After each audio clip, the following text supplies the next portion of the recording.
Welcome back to another 6-song roundup. After this, we will be reviewing 2 albums. So I've got the new Asking Alexandria album, See What's on the Inside, lined up. That'll be the next review I do for you. And I'm going to do the last Escape the Fate album, Chemical Warfare, and the B-sides from it, which I am yet to listen to. So what better to do than listen to it as a first listen through and do a review on it. But anyway, that's going to be in the coming weeks.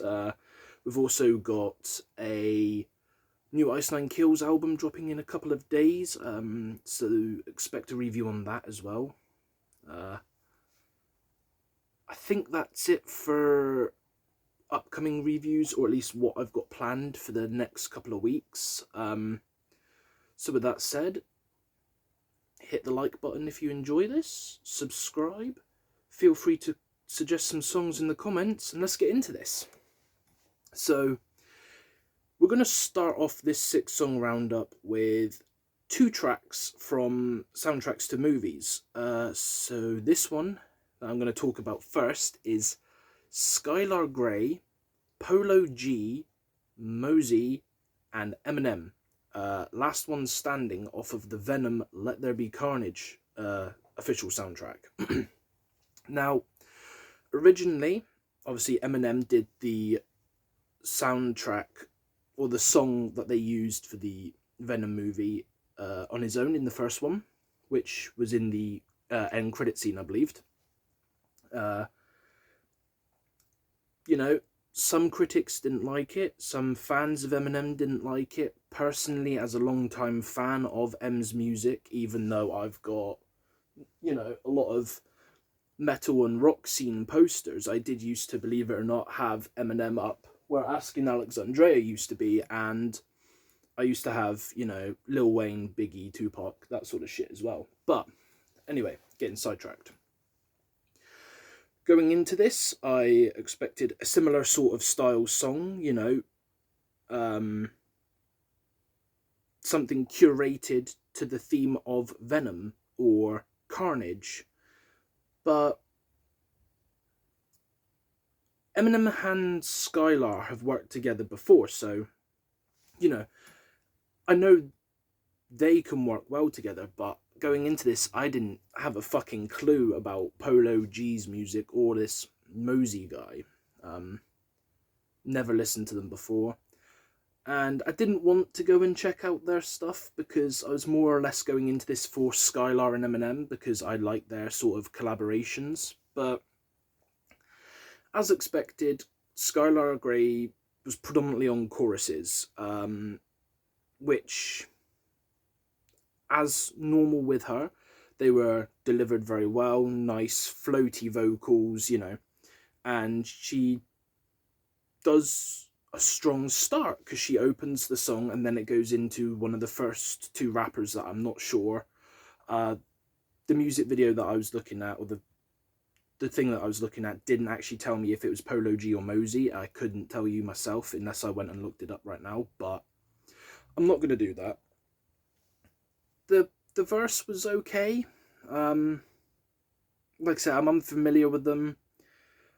The guy had a decent flow, but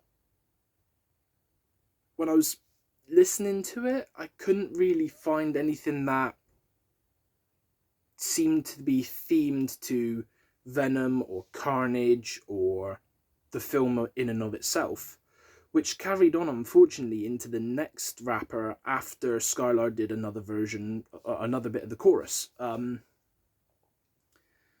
then after the second rapper that I didn't know does their thing, again, in terms of rap, it was a good verse, like, some solid bars, decent pattern of flow, but again, I couldn't find anything that really stuck out to me as, this is about Venom, this is to do with Carnage. Whereas on M-Sing, he was talking about the symbiotes, let the Venom in, stuff like that. And after this second rapper that I don't know, Skylar Grey does another chorus, but also she works on that a little bit, and it's almost like a mini verse, I guess, before Eminem kicks in and does his thing. And it's your usual Eminem stuff. He shows up, he features on a track, he kills it, he makes the other two dudes look like chumps, personally. Like, they're not bad, but they ain't Eminem. I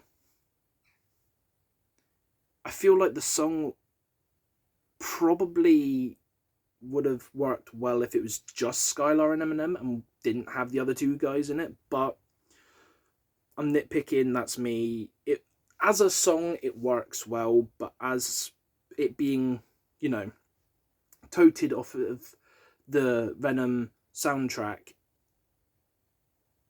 I, it would have just worked better as a song in and of itself, personally. But with that said, let's move on to track 2, which is the band Ghost and their song for the new Halloween Kills movie, Hunter's Moon. Now, ladies and gentlemen, any of you that know me in real life know I'm not a big fan of the band Ghost, but for this, I was willing to give it a try. I'm a massive fan of the Halloween franchise. You know, I thought the producers have let them do a song for the film. Must be good, surely. You know, they're not going to put shit on their soundtrack, are they? Boy, was I wrong. It's your stereotypical shit. Like, I was dubious and I was willing to give it a try, but it's just a repetitive song, which is Ghost in and of itself. The verses never really seem to differ. The chorus is always the fucking same. You know, the lyrics seem to be rather lacking, and it's just your stereotypical pop radio rock mediocrity that you expect from Ghost. And if you're a fan of Ghost, I do apologise, but as someone that's tried to listen to them and tried to get into them, I really don't see all the hype. Most of their songs are very formulaic and don't really bring anything to the table for me. So I'm not going to dwell on this one, and we're going to move straight on to track 3, which is J.Cole, and I believe this is called Amari. Now, I don't really listen to a lot of J.Cole, but for this I was trying to pick artists or, you know, songs that I haven't heard before, recently dropped, and trying to keep it different, so not just all heavy metal. And this song is just non-stop. Like, from the start, there's like a slow start, and then as soon as it picks up, J. Cole just burns the track. Like, from what I've heard of him before, like off of some of his other songs, it's your typical J. Cole joint, like a solid beat that he works well over. His flow and rhythm was very solid. He changes his rhythm and the flow of the song at one point, which keeps it fresh, keeps you engaged with the track, you know, keeps you listening, and you're like, oh damn, okay, yeah, he's really working to keep that listener engaged. Even though the song's only 2 minutes 34, you don't really normally get, like, you know, a vocal, not a vocal change up, but like, you know, what's the word? A flow change up in a 2 minute 34 song. Like, if it was a 4 or 5 minute song, you would probably expect a beat change, a vocal change, a flow change, something like that. But it's a short but solid song, and J. Cole really stood out and delivered on it. And if you're looking for something to listen to whilst you're passing the time, and you like hip hop, that one there is a good shout for you.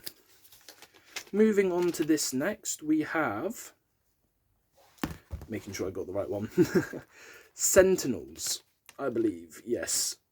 And their song, Comfort in a Familiar Pain. Now, again, I have never listened to Sentinels before, and I wasn't sure what to expect going into this. I saw they were signed to Sharptone Records, who they normally have some pretty solid acts signed to them, so that's normally a good sign. And the vocals seem to just steadily bounce along the guitars and the beat, and it felt very djenty at first. Like, you know, in djent music, the vocals normally bounce along with the guitars and the instrumentation. But apparently, upon further research, this band technically class themselves as progressive metal or hardcore. So it's just a different version of their style, I guess. Like, you know, it's just how they kind of do their thing. And I really do like the vibe of the song. Like, because like I said, I've never listened to Sentinels before. I wasn't sure if they were going to be, you know, a softer band, a harder band, or what. But the way that they fit the vocals to the song and have it, like, you know, bounce along the guitars and then have the drums like backing it up really worked. And it really showed some technical capability from the artists, and that's always nice to see. Like, the people you're listening to showing an understanding for the more technical side of music. It was the song wraps up nicely as well. Like, the main, like I said, my main point I want to bring attention to is the instrumentation, because it was just so well put together. Like, if you're a fan of good guitars and drums in a song and you like to be able to focus on that, definitely check out Sentinels. The vocals itself as well was really good, but it was the music that actually stood out to me more so than anything. And moving on to track 5, we have got the band Courier and Solemn Cycle. Now, I wasn't 100% sure what to expect with this band, because again, I'd never listened to them before. They're on a different record label or music label on YouTube that I just stumbled across them on, and I was interested, and I thought, you know, could be good to see what they got to offer us. And it starts off very hard rock sort of instruments and clean vocals, and it kind of lulls you into a false sense of security that you're going to be getting a sort of softer side of this music.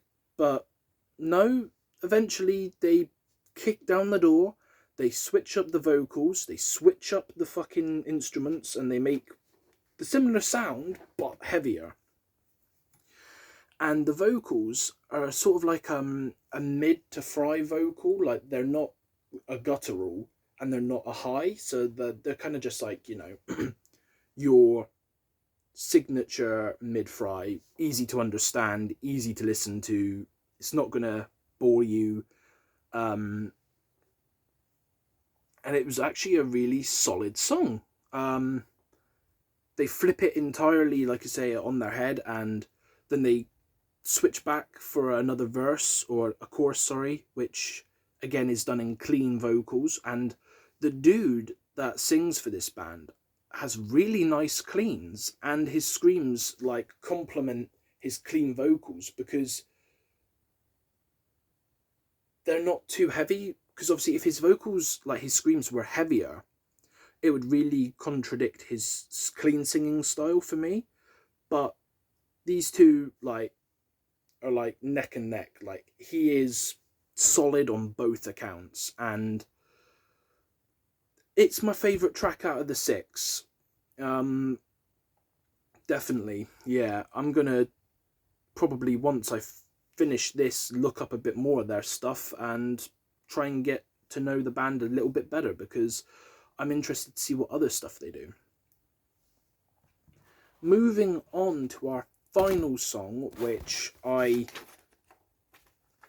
had to leave to the last because it's a fucking long one. It's like 6 or so minutes.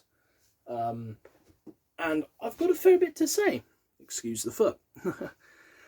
This song is Rivers of Nile, and their new song, The Void from Which No Sound Escapes, which, yes, it's a fucking long title. Now, the song, as I've said, is 6 minutes long, and it starts off with some soft pianos and builds to this atmospheric stifled, almost muffled sound, like if the noise was struggling to escape from something. Which I'm going to assume the band done intentionally, and if so, round of applause to you guys. I fucking like that. And then it just breaks free from the chains that were holding it back, and it just starts to show the style that you would expect from Rivers of Nile. Because I have heard a few songs of theirs before, but nothing off of this new album that they're dropping soon, which I might do a review on if you guys want to see that. Yeah, they switch back and forth to this like more somber, held back style, and then back to their like heavier side of things, and then back and forth, and it's a really nice ebb and flow that the two different styles have got, and it's just like a nice give and take. And then as the song progresses, you know, the vocals keep you engaged, the changes keep you engaged, and they have you hooked, and you're kind of just sat on your edge, like listening, enjoying all the things that they've got going on. And then they break away, the vocals stop, and the guitarist and the drummer get a brief period of time to showcase what they've got. And I love it when bands do that and let their musicianship show for themselves, because it's all well and good fucking singing over a 6-minute track, but is that going to be necessary to do on live performances? Who knows? Some artists can do it, some artists can't. And I do like it when we get a chance to hear a solo, a drum, like, and guitar back and forth. And it was just really well put together. And then some vocals come back, and then boom. Something I didn't expect. A saxophone kicks in. Yeah, a saxophone in a fucking metal song. I was taken aback. I was flabbergasted. I was lost for fucking words, quite frankly. And I had to rewind it and hear it again, like the saxophone coming in and the saxophone just blending in with the rest of it and just sitting in the back there, like flowing away. Like, it worked. It fucking worked. And I want more saxophone in my metal music. Like, I don't get it. I don't know if it just fits with their sound or what, but it was unique. It was different and fantastic. I just really enjoyed it. And I would say that this is my second best track of the day. So if you want 3 to go and check out, Courier, Solemn Cycle, best one. Rivers of Nile, The Void from Which No Sound Escapes, second best song. J.Cole, Amari, third best song. Those are the 3 I would recommend. As always, I have made a little playlist of the 6 songs. I will link below for you if you wish to check it out. Like I said, I've got about 3 different album reviews coming, so expect those within the next 2 or 3 weeks, depending on how busy I am. Again, please feel free to suggest some singles, some albums, some EPs, something like that for me to review in the comments or on my social medias, because I really do want to try and do some community-based reviews, not just stuff that I'm picking out. If you've made it to the end of this video, please drop a like, hit me up in the comments. I do want to interact with you guys a bit more. And this has been a really long video, so I'm going to stop rambling, shut my fucking mouth, and get this uploaded for your faces. So I will see you in the next one.